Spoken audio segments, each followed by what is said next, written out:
She allegedly killed her 2 toddlers and showed the gruesome scene to the baby's father on a video call. Her family is telling us she's mentally ill. I got a daughter sitting in jail. I just came from the jailhouse to let them know to put her on suicide watch because she's going to kill herself. Brenda Williams is Lamora Williams' mother. She told me Lamora has struggled with mental health issues her whole life. When I saw that mugshot of her, I knew that was not my little sister. Lamora's sister Tabitha Hollingsworth says the deaths of Jakarta and Keontae Penn could have been prevented. This was something that we saw could possibly happen. She's had issues from a baby, and issues that my mom has tried to address with the state of Georgia. On Friday night, Williams told police she left the kids with a relative around noon and returned home late in the evening to find the 1- and 2-year-old dead. Police say that's not true. I've learned Williams called 2 people that night, including the toddler's father. It was like a real horror movie. I mean, it was a Friday the 13th.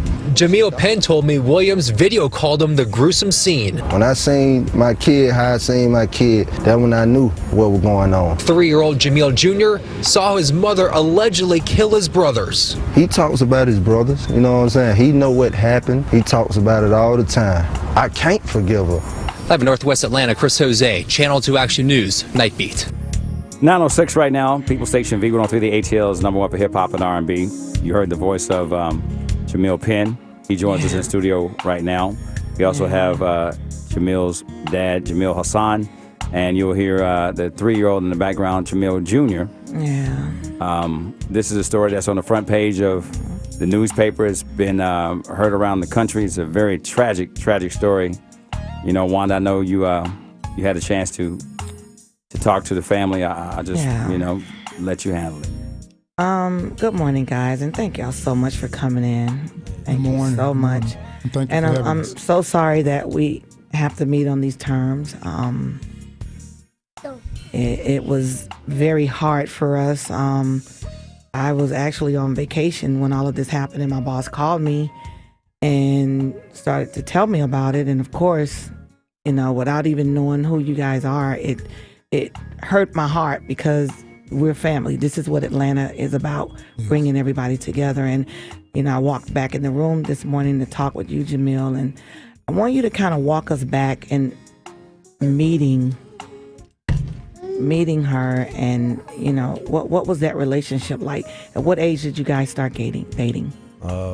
We started dating probably like 17, 18 years old. Wow. You know what I'm saying? It was probably like during high school, you know what I'm saying, around about 17, 18 years old. Yeah. But, So in school. So what was the relationship like in school? Well, in school, she was in school and, I was kind of a, hothead, so I wasn't in school, but I met her through a mutual friend and, everything just clicked, I never noticed, what was going on. 'Cause, we was young, we was adventurous, so, it clicked when we first met. And it was good. I loved it. You know what I'm saying? We clicked when we first met. Right. And on into the birth of our first child. After that it got a little rocky, and it's just hard. It's hard. So how many children did y'all have together for people who may not be? 3. So 3 children together. Yes. And we are hearing more and more details about this, and some of it is like very disturbing. I know, first of all, so everybody in Atlanta, we said it off the air, but Wanda and I as parents, we just can't imagine, And I was asking your dad here, have you been able to rest or sleep? I'm sure it's been it's just something that doesn't seem real to you. No, it still feels like a dream. The first night, I ain't get no sleep, you know what I'm saying? Me and Jameel, we was just in the bed, just looking at TV. Ain't no going to sleep right now, you know what I'm saying? That's mind-boggling. The mind is so far off track and gone. Right. So, I really just didn't want to be with nobody but my son at that point, you know what I'm saying? But I love all the support, all the supporters. They the ones that really, friends and family, they the ones that get me through this tough time, so. Talk about the progression of, your relationship. Did you ever have like a hint that she might be going through something mentally, like over the course of time when y'all was growing as a couple? Now, you know, I know her mother and her father very well, so, you know, they always told me that she had, you know, mental illness, you know, when she was younger since birth. But I never really was like, okay, she's really mentally ill until the death of her father in 2014. Like 2014, I found him dead. You know, we woke up, you know what I'm saying?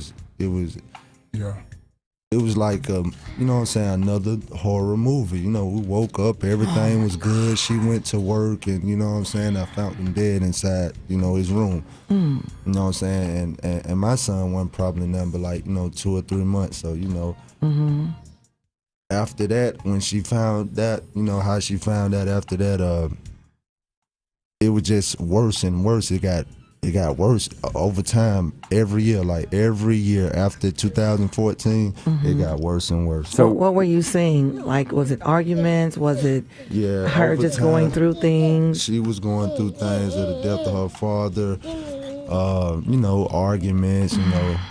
So she and her father were close? Yeah, very close. That man did everything for her.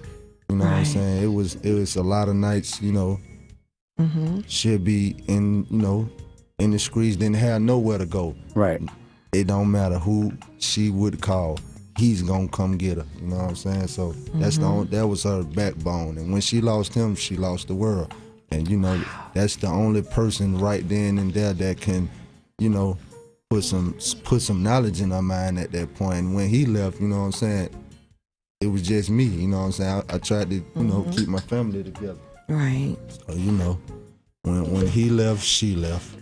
9:12 right now. We're going to come back and have more. We want to get, you know, Jameel Hassan and his thoughts when we come back about, you know, the signs or if anything that there may be trouble that was about to come, because I'm sure he may see some different observations on the outside looking into this relationship. We're going to come back with more. And then Atlanta, don't go anywhere because, you know, unfortunately, we've got to, you know, bury 2 young ones. We'll be right back. On 923, People Station V103, in the studio with us, Jameel Penn, Jameel Jr., his son, who's 3, and Jameel's dad, Jameel Hassan. When we went to break, we were just trying to get some idea of what was going on with Ms. Williams' you know, mind state. And I was going to ask you to, you know, Jameel Hassan, did you ever notice anything that was like made you have some concern about something might happen to your grandchildren? First of all, I want to thank God for my family and friends, and most of all that the help and love that we're receiving. But you know, every time I seen my son with her, he seemed happy. You know, they stayed with us for a while, and it's like he said, after our father passed, then we started seeing a lot of differences. You know, so she was always, I don't think she was like motherly like most women are. He would be the one that's always cooking and cleaning. So, but if you knew anything about my family or just Jameel, he always had his kids. Right. If you see him on Martyr, and I'm sure a lot of people would see him, they was always together, you know. So, and I kind of feel, I feel kind of bad because he would call me, Daddy, look, man, we at it again, and can you come get me? And I feel bad because I asked him, I said, look, get off and over there before you get yourself in trouble, you know. Right. So, I mean, sometimes I think maybe if I didn't ask him to leave, he'll still be there, and things would be different. Yeah. But, you know, we're here now, so. And he's trying to keep a straight face and be strong for his boy. Right. Well, he was talking to us, you know, and we weren't on the radio, but for people who weren't, you know, privy to the conversation about the fact that she lost her Jameel, when did she lose her dad? And you said he did everything for her. 2014? Yeah, 2014 on Easter Sunday. And you found her dad's body. I found him that morning. He get up every morning to play his numbers, and I had just came home. I had got locked up, and I just had came home, and I spent a couple of weeks there, and me and Jameel was in there. You know, we was watching a little TV, and hours started passing. I was like, man, why Pops ain't came out the room yet? I know we was doing a little Easter, Easter drinking and stuff the night before, so he probably just, getting him a little bit more rest. But as, it got around about 3 o'clock, 4 o'clock, I said, why he ain't came out that room yet? So, I went in there and found him, and, devastating. She wasn't there. She was already at work, so I had to, call her and tell her, I ain't tell her just right off the back. I had to go get her from work and bring her home and then explain to her what happened. She lost it. Like, she lost everything when he passed away. Right. Yeah. So that was really dreadful. the thing that really hurt her the most. Yes. And then you said over the weekend, October the 11th, that was the last time you guys talked. That was the last time we talked. And what was that conversation? We was arguing. We had got into a little argument, and I'm like, Maura, why you know what I'm saying? You always calling me when things are going bad. Like, you don't call me when everything's going good and you around your so-called friends that got love for you. I got love for you, but I'm not finna just be. You're not finna just be saying that. You know what I'm saying? I'm not finna be doing what I was supposed to do on your time. Right. So she got mad at me because I had to step back and tell her what was really going on. Anybody who knows Maura, she don't like nobody to tell her nothing. Right. So, the last conversation I had was October the 11th. And, we was in a heated argument. That's why. You said she told you to come over. She told me to come over, and I said, I gotta work. You know what I'm saying? And it's just crazy, man. It's just so crazy. I never thought she'd do something like this. And you were telling us, we just heard your son. And you really working hard to try to help with that memory, because he just said something to us in the room or to you. So, like I said, he knows what happened. He was there. You know what I'm saying? And I try to get it far off his mind as possible, because he talks about it, if not every day, every hour on the hour, about his brother. And he asks about his mama too all the time. He said, Daddy, we going back to mama house? I said, we ain't going back to mama house. You know what I'm saying? Ain't no more going back to mama house. You stay with me now. You know what I'm saying? Oh my God. So he asks about his brothers too, all the time. He might, he'll get, I try to sidetrack him and, get some toys around him, and, more babies that come around, my cousins and my kinfolks that come over, get him somebody to play with and stuff like that, some toys or something, because if you're not doing that, he just sat here and said it. Like, exactly. That's not what we want to hear this baby say, but it's embedded in his head. Yeah. What happened? He saw everything. Yeah, he saw everything. Like, soon as I picked him up on the crime scene and first got my son back from not seeing him for a whole month, almost a whole month, he said, Daddy. Okay, man, dead. Jakarta dead. This baby said that to you? Yep. He laying on the ground. He was not moving. That broke me instantly. Like, you did that in front of him? Why? Come on, man. That's traumatizing his brain. Like, he got to grow up. His brothers, who he played with every single day, he knows them. He loves them. Why would you do that? I want to know why. All I want to know. I know she had problems, and we all had problems, but baby girl. Like I know I tried, and I know I hit that phone every day to check on you and them babies. And you said she called you and told you to come over that she needed to see you.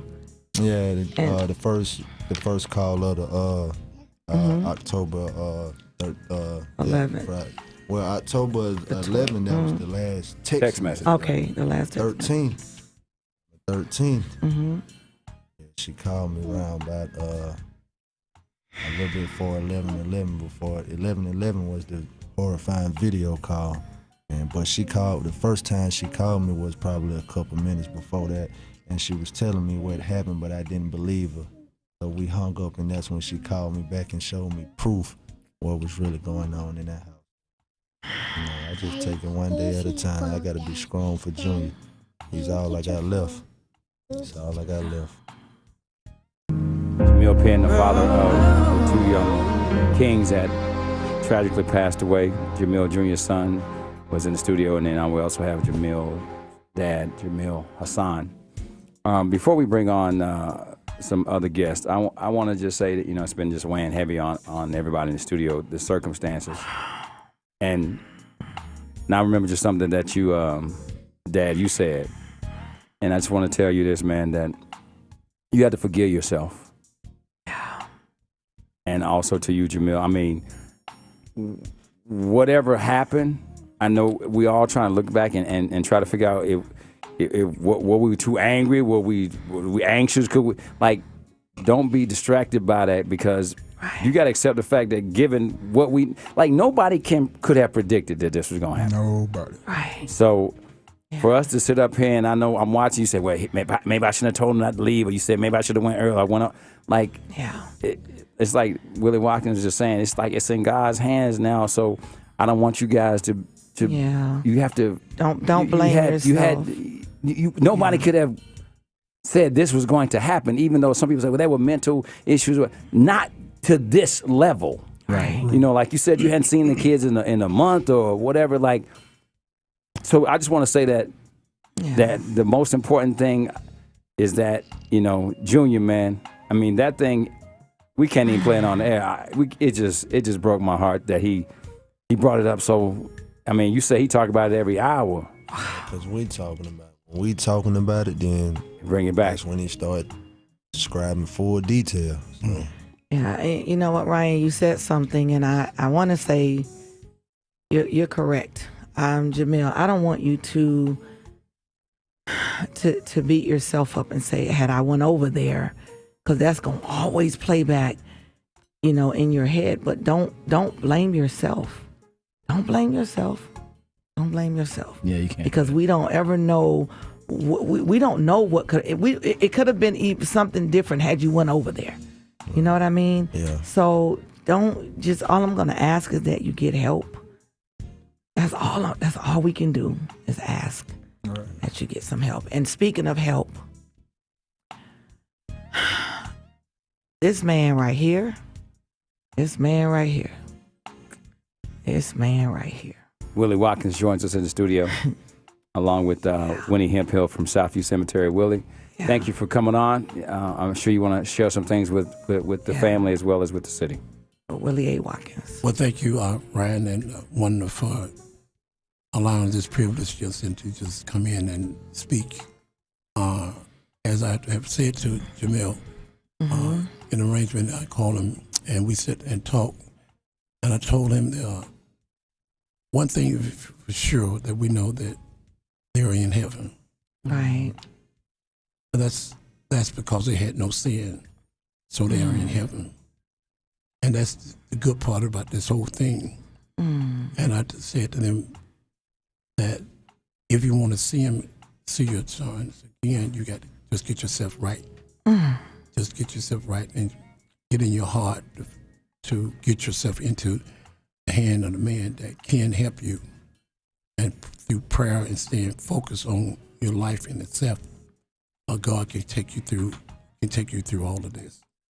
And as I told him, I said, listen, what we're going to do, we're just going to do the whole service for you free of charge. And he said, I mean, he was just speechless. I said, because I don't. This is in my community. West End has been very good to me. I've been there for going over 35 years or more. Right. And the people in West End has been very good to me. And every year I throw a feast For the community. For the community. Right. And I asked them how long have they been living there. They said for about 2 years. I said, well, no doubt. You have been to our the community day. So I told them we just go do this and bring the community involved in this, and we're going to make it be what it needs to be for the community. So you're going to take care of the services absolutely free for the family. Absolutely free. Ah, look at God. And I called my good friend Wendy Hemphill with president of Southview Cemetery, which is the oldest black cemetery in the city. Right. Which was started by a slave. And I asked her, and without not, she said, I'll do it. Wow. And Winnie is here with us as well. And Winnie, we know it's a historic area of town. And, you know, when Mr. Watkins called you and told you about this situation, I'm sure, you know, like you said, you had no hesitation in wanting to be a part of this. Yeah, Southview definitely wanted to be a part of this. We've been there 131 years caring for the black community. And we just want to wrap our arms around this family. And Thank you so much. make sure that they know that they're loved. Thank you so much. Thank you so much, Willie Watkins. We really, really appreciate you. Like, We also, before we go to break, and we got to remind everybody as you listen to this, I'm sure like the city is reflecting on all that you've heard this morning. There is a GoFundMe, and it's for Jakarta, Jakarter, and K-Man, K-M-A-N. So you can just go to GoFundMe.com/Jakarter and K-Man, K-M-A-N, if you want to make a donation to help the family. because he's got to continue to take care of this baby, Right. you know, as a father. So let's give back if you can to help him out. I'm sure he would greatly appreciate that, everyone. Well, let me just also say, we also, because we had a conversation, he said, well, we can just have the service here in the chapel. I said, no, I don't think that's the way we want to take them out by having service in the chapel. So I called West 100th Street Baptist Church, historical West 100th Street Baptist Church, and had called the pastor and asked him, could we have the service there? So we're going to have a celebration. Wow. Saturday. So, Jameel, we got you. And we want everybody to wear Got white. you, man. I thank you. What time? Yeah. All 11 everybody. a.m. So much. And the pastor, Reverend Dr. Tucson Hill, Martin Luther King's nephew. is going to do the Wow. Meet a bishop. Yes, Demeter Bishop, for support. I thank you, Mr. Willie Watkins, everybody. I V103. thank you all so Very much. welcome. Thank y'all, V103. man. We praying for Nothing you, but a brother. blessing. I love you all. Thank you. And my big home is at Trojan Battery. Thank you for everything. 9:52 right now. It's People Station. It's V103.